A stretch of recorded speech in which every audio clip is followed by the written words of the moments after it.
sannan ka ba mu masoya masu yaba wa waƙenmu. Wasu kowa idan muka yo baitin ma sai su soke mu, domin suna kallon wai su sirrai da baiwar mu. Kowa akwai kiwon da ya karɓai babu tirreni.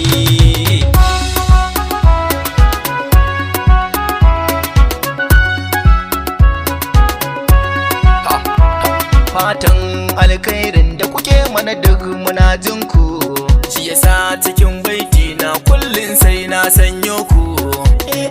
Ashafa ne mai wakar kandin nan naku, mareniyan waka faɗa musu mun yi dan su ne.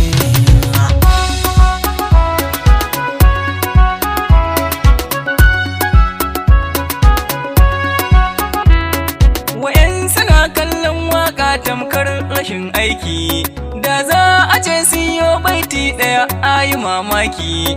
Me zan da jaki gunsu kuwa inda akwai doki, iko dare makumar shi kawai aikinsa ne tuki. Sai kai abin ayaba sannan ne za a mamaki, aikinmu ne waka su komai ya siyo nuni.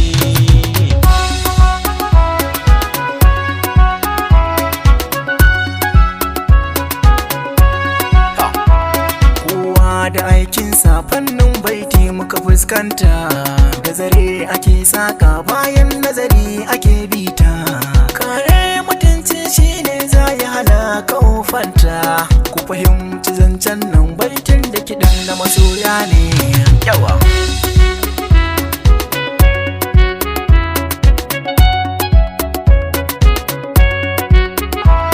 Ni ne Muhammad mai waƙar nan mareniyar Allah, yau ga daga a shafa mun kulla har kalla. Dan zamiyo baiti ga masoya yan uwa jimla, domin abin da kuke ba masu biyan ku sai Allah.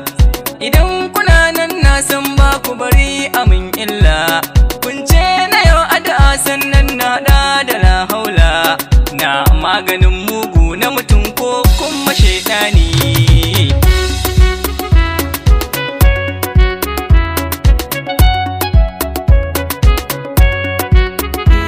Rarrafe farko na dabo wata rana ma akan tashi, memareniya a shafa baitin kudan jishi.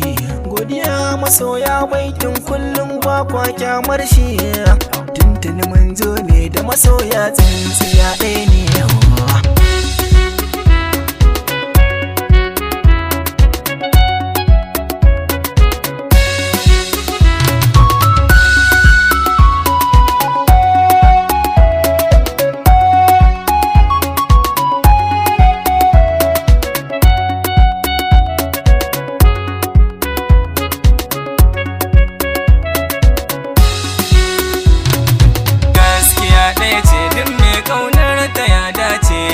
Mareniya da a shafa mu masoya ne.